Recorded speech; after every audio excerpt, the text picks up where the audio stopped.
بسم اللہ الرحمن الرحیم۔ السلام علیکم۔ ایک دفعہ کا ذکر ہے کہ مصر میں ایک عیش پرست بادشاہ کی حکومت تھی۔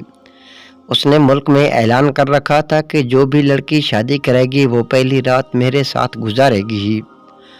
اسی طرح بادشاہ نے ملک کی بہت ساری لڑکیوں سے زنا کر کے ان کی زندگیاں برباد کر دی تھیں۔ وقت اسی طرح گزرتا گیا اور جب بادشاہ کی بیٹی جوان ہوئی تو بادشاہ نے اس کی شادی کرنا چاہی۔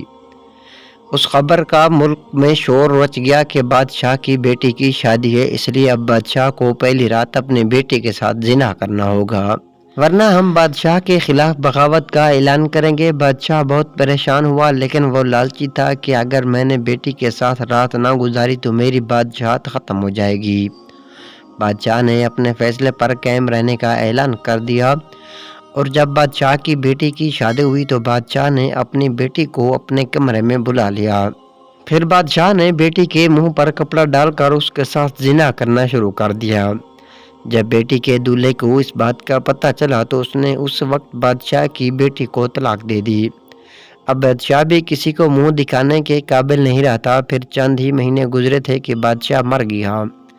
اب شہزادی کو بھی باپ کی طرح زنا کاری کا شوق پیدا ہو چکا تھا، اور اس نے اپنی ہوس پوری کرنے کے لیے ملک کا کوئی نوجوان نہیں چھوڑا تھا، لیکن اس کی ہوس پوری ہونے کا نام ہی نہیں لے رہی تھی۔ پھر ایک دن ایک فقیر شہزادی کے دربار میں خیرات مانگنے آیا۔ جب شہزادی کی نظر اس فقیر پر پڑی تو اس نے سوچا کیوں نہ اس فقیر کے ساتھ بھی بدکاری کی جائے۔ پھر وہ فقیر کو خیرات کا لالچ دے کر اپنے ساتھ کمرے میں لے گئی۔ کمرے میں داخل ہوتے ہی شہزادی نے فقیر کو اپنے ساتھ غلط کام کرنے کے لیے کہا، لیکن فقیر اللہ کا بندہ تھا، اس نے شہزادی کو اس کام سے منع کیا۔